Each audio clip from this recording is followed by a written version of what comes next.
This might appear at first glance to be a normal calendar.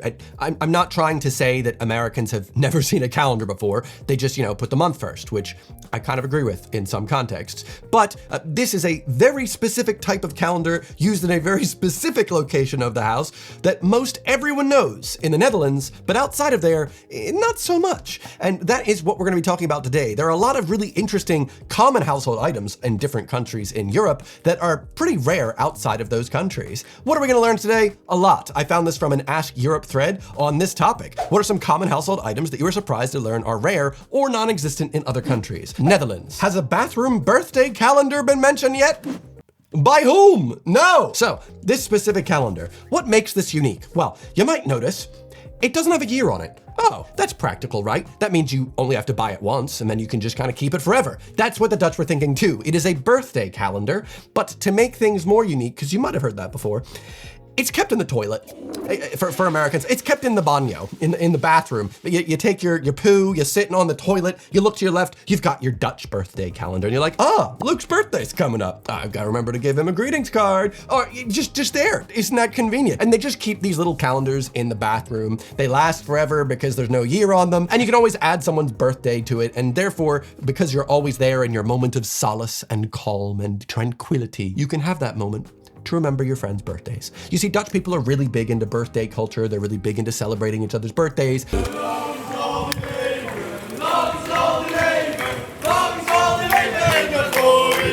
I agree. Someone tell me what they're singing.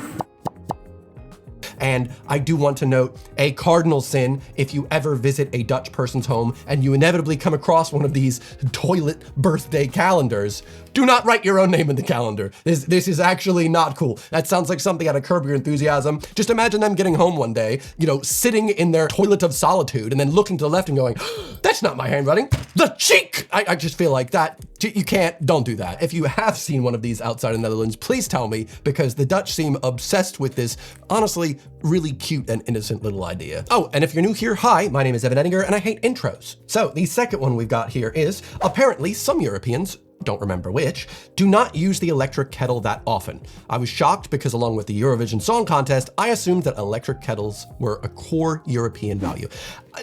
I feel like it's the south of Europe. I will say Americans now have some electric kettles. I made a video about it in the past because they're very not popular there, as tea is not the preferred drink of choice as opposed to the standard big amount of coffee filled with vegetable oils called coffee creamer. But electric kettles are starting to grow in the US and also the UK. I feel like most everyone in the UK has an electric kettle. I believe top comment underneath of this says, in Italy, they don't have use for an electric kettle. They're just not gonna drink filter coffee or tea. But it's so useful to boil water really fast, right? Why would you not want it? It's good. Next we have, I have seen your Norwegian cheese planer in various countries in the EU, but a proper Danish style cheese slicer I've yet to find anywhere else. What is this?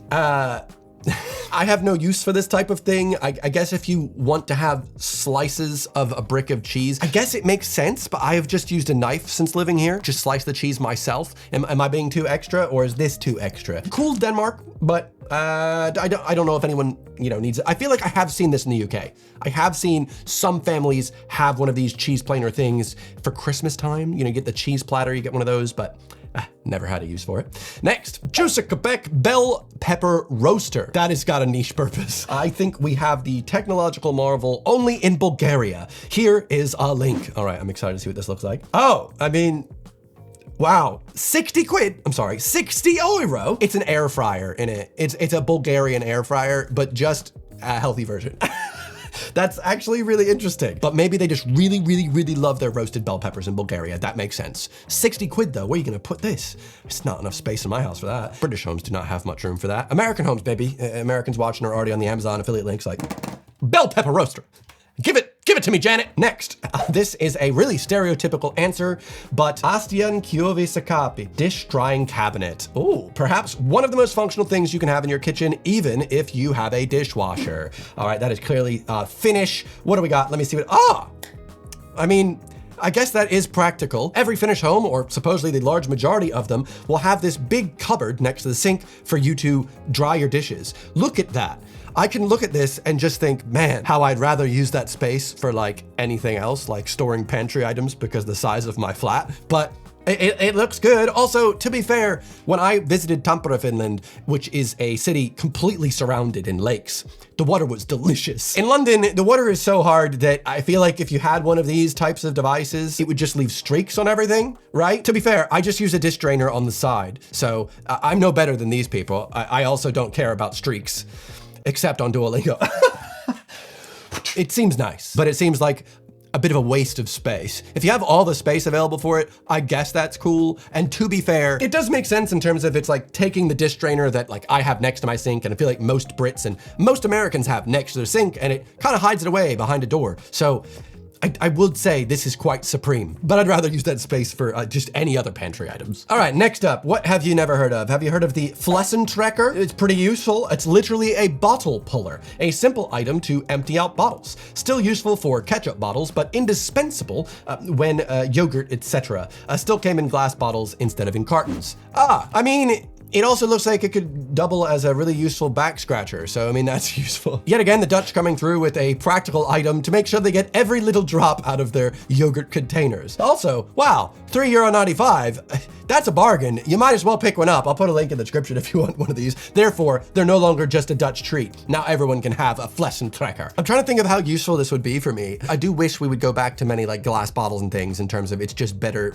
for the environment and such. And also, just texturally, it feels better. Plastic is bad, but I guess this would be useful for overnight oats to like really get it out. But yet again, a rubber spatula does the same, but maybe this is better because it's got a little scoop. All right, I'll give you that in the Netherlands. Another cool invention. Also, I'm interested. I've got a lot of Europeans in my audience, so I'm hoping they chime in like, actually, we have the Flessentrekker as well in Italy.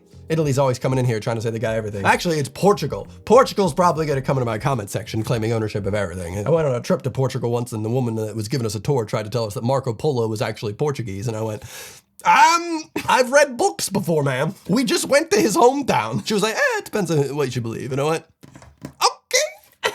Next up, we have maybe not a household item, but I'm amazed how pant, or Pfand in German, isn't a universal thing. When I went to the UK, I bought an energy drink and said to my friend, wait, this one doesn't have any pant. And he thought I was, he had no idea what I was talking about. Yeah, I feel like if you hold an energy drink and go, no pants, people are gonna probably think you've had more than just an energy drink. It's supposed to give you wings, take off your pants maybe. For those of you not understanding what Pfand or pant is, basically you can go into a shop and if you have any of the glass bottles that you'd bought from previously going to the shop, you can get some of the money back by donating them back and then they're reused. It's kind of a really good system.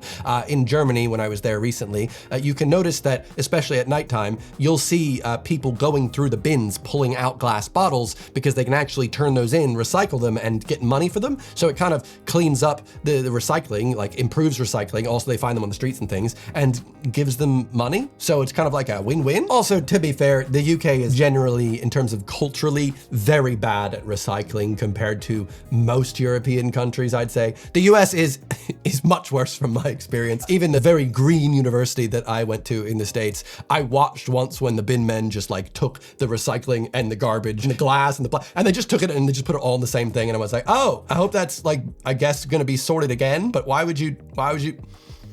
Plus, I went to a YouTube convention in California once, the big old VidCon, and at the Marriott, I saw this. So that was great. It's just one bag. It's all theater. It's to make you feel like you're recycling. I feel like in Germany and Norway and a lot of places in Europe, they do actually take that seriously. Culturally, they care a bit more about the klima, about the environment. So hey, it makes sense that they've got that. I do think we should introduce that type of thing to the UK, especially as a way to like give homeless people more money. Like, why not? Next up, we've got washing mitts, are some of the most basic items in any Belgian household. But according to Wikipedia, they're not much a thing outside of Benelux, France, and Germany. Benelux, I have never heard of before, but it sounds like it gives you diarrhea. Now, so it's a washcloth that you put your hands in? That does sound nice, actually. I've not actually seen one of these in the UK or the US, but I like it. I've seen like mitts, like actual mitts that have like scrubby bits on them, but I've never understood the purpose unless you're like a kid. But don't you gift that, but you know, you could use it like, you know what, Belgium? I give this very useful. I think this is a really good item to get for someone for Christmas, especially if it's so rare outside of that area. So I actually think I'm gonna get this for someone I know that just got their first house. A little tea towel gift for their housewarming and hand warming, I suppose. How useful. Next, oh, I forgot about OP. OP is from Sweden, and his claim is the Wettex cloth, the best dishcloth to clean your kitchen with. Every home has one of these in Sweden. Yes, it's that much better than a regular dishcloth or paper towel, and costs like €1 each. Interesting. Wettex sounds too much like Tipex, which I think is what Brits call whiteout. So it's given smelly smells, you know? So basically, listen, I'm not a fan of paper towels. I personally never buy them, but my girlfriend uses them for lots of things. And I'm always like, just use the reusable one. And then when it's dirty, you throw it away. You can wash it. But the Wettex, you basically can use it to dry up loads of things for like 15, 16 uses, and then just throw it in the wash. And then you've got a brand new washcloth again. I've also seen some reviews here that say they never have needed paper towels after buying one. So I think I'm gonna buy some. He sold me. Yet again, I'm learning a lot through this. If you've never heard of a Wettex, get on down, buy some. I'll put some in the description. Wow, interesting. Apparently, the British have forgotten about mangles. I feel like the British language gets mangled by other languages, but I've never heard of one. I own a mangle, and British colleagues didn't recognize it. All right, let's look up what a mangle is here. That's how I type. I have boxing gloves on, and I type with boxing gloves on. So let's say, oh, there's a reason Brits probably don't recognize one, because Brits don't usually keep items from the 19th century, maybe? What is this meant to do? Flatten your clothes? Also, this takes up a huge amount of space. It looks hardcore, like it looks cool, but it looks like something you'd see in like a museum in Birmingham or something. Just imagine walking into someone's home and they've got one of these in the corner. I'm like, wow, this small amount of space you have, and you chose to dedicate this entire corner to this mangles? I don't get it. I don't get it. Also in England, finding a regular Mora knife was not easy. Yeah, different things like that. I guess it'd be hard to get around. It's weird hearing someone say it's hard to find a knife in the UK, but hey, I do live in London. Then we also have the Pafletti sauna seat cover. I've never encountered that abroad. Well, the Finnish people, they love the sauna. Of course, they're gonna have a specific word for a specific thing. Isn't it just a towel? Are you not just laying a towel down on the sauna? You're gonna call that a thing? Pafletti is a sheet of paper, cardboard, cloth, foam, rubber, or other soft material that is placed on the sauna bench and then sat on. Well, should have brought that with me to Germany for my little German experience where I had to get nude. That's probably why it's not a big thing in the UK. We don't have many nude saunas. But then again, when I was in Germany, everyone just used their normal towel to go underneath of them in the nude sauna. So I kind of like the idea of having a specific thing just for sauna seat cover, but it makes sense that that's not as popular. I mean, I use a sauna quite regularly, and most people there don't even use a towel under their bum bums. So, why did I say bum bums? You get a point, Finland. I'm not getting one, but that's cool. The electric cheese grater. Although not completely surprising, it's not common outside of Italy.